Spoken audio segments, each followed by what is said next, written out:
After show time. After show confession. I think that this video is being recorded 4 days after. What day is it today? Yeah, we're recording this after show several days after we recorded the video.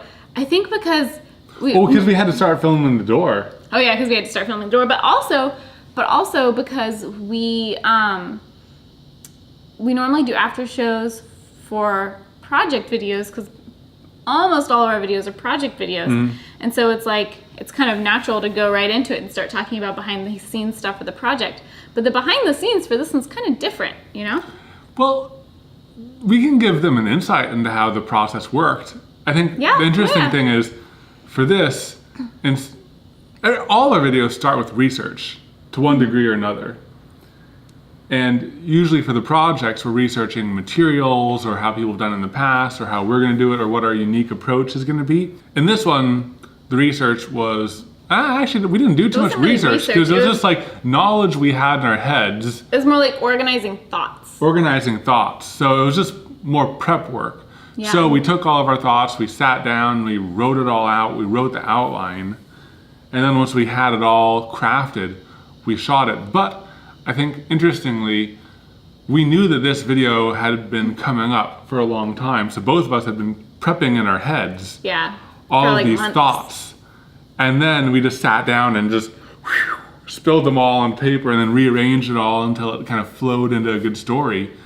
And it was pretty fun. I definitely want to do another one. Not on this.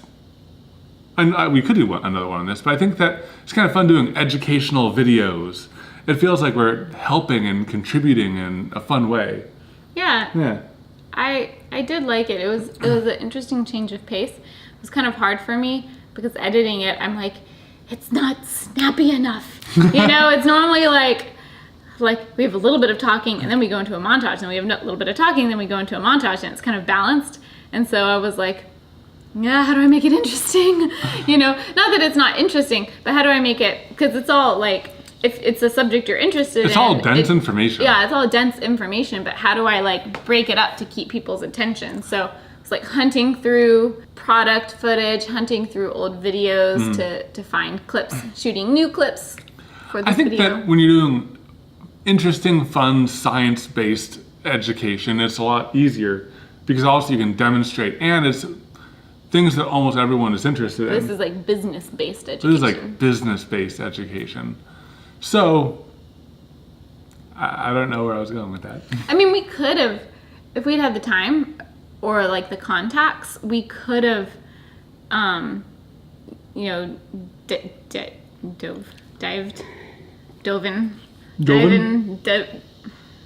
could have gone a little deeper and like gone to a local makerspace and talked to people and got footage there and make it like a little documentary or something. Yeah, like a little documentary. And like in an ideal world, that's what I would have liked to do. Yeah. But there was no time. I'm thinking now, we should maybe do something with our local makerspace because they are great, and we want to encourage more makerspaces to open. We want to encourage people to look for makerspaces and get engaged with this whole maker movement.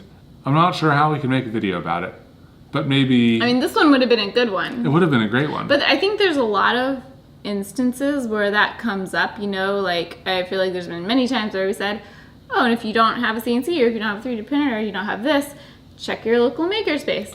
It's like applicable to a lot of things. What we could do is we could just go there and get a whole bunch of B-roll footage of each part of their shop.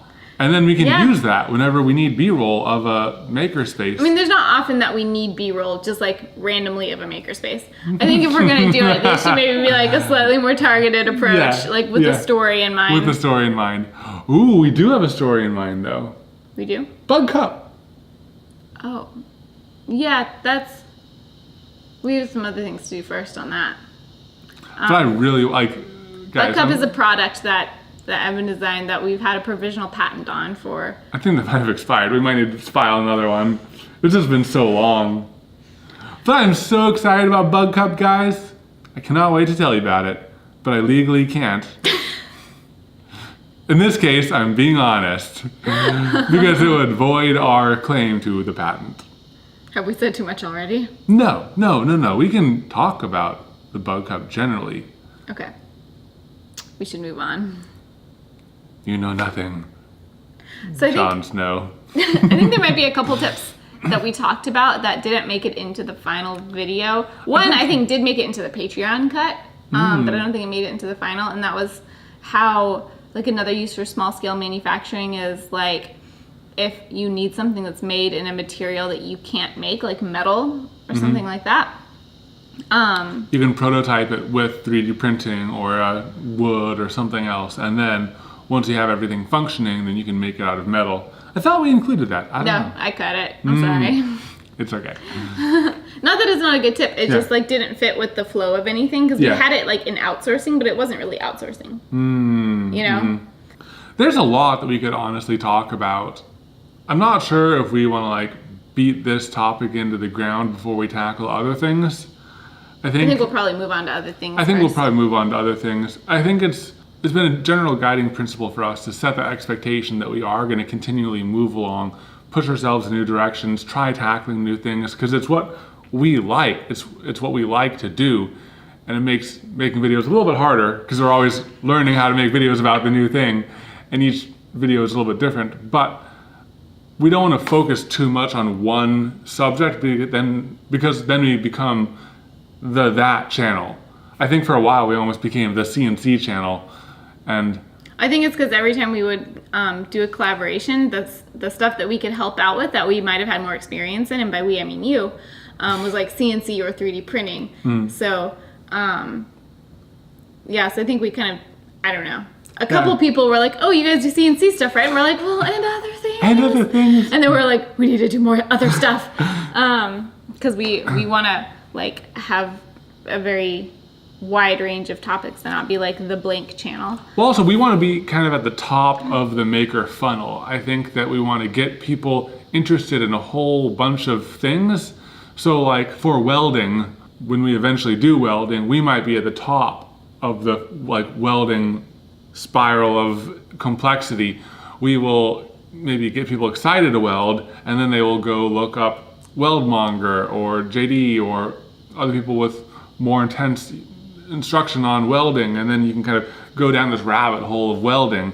But we kind of want to be at the top of all sorts of different types of making and expose people to new tools, new techniques, new ideas, and just show people what's possible. This is kind of going back to talking videos, but I'm curious. I know this is like a little bit out of the norm for us. We've only done a couple talking-based videos.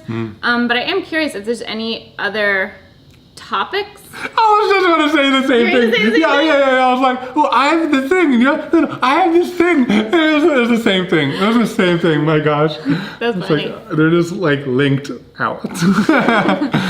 But yeah, but I am curious because like we had a lot of fun, and it was fun doing something different. It was a different type of challenge, and I don't know. I would be curious to do other talking type videos. I don't really know what to do because I don't feel like we're experts in many things. It's not like we can be like 5 ways to use a hand plane. Like I kind of know one. Maybe there's not 5 ways. I have no idea. But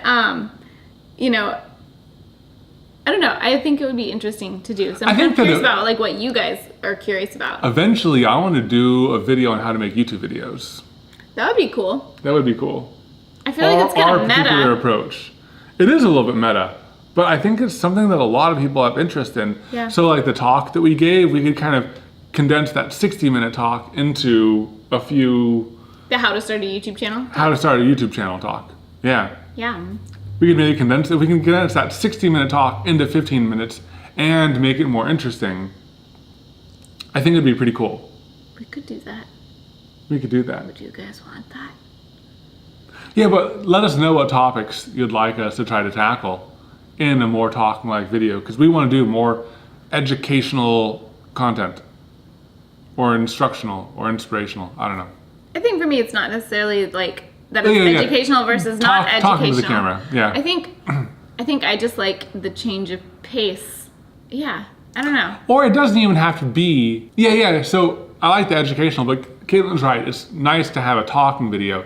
So we could also do a talking video about like our story and how we got started, or we could do it about 5 crazy experiences we've had while making, or Yeah. like just like a list-based thing, just like fun random things. I'm not sure. We can Or like stuff about like working together in the shop, or maybe just generally like with your significant other. Yeah, yeah. You know, like we get asked 5 about things that we've a lot. learned working with your significant spouse. Your significant spouse. You are my significant spouse. You're my significant spouse. Yeah, I don't know. Like I think some more like entertaining ones might be kind of fun to do too. Yeah. I don't know. Yeah. I don't know. Well, hey guys, thanks for joining us. I think we're derailing the conversation. I think we know the after show's done when we're just talking about random stuff. Okay, bye. Bye.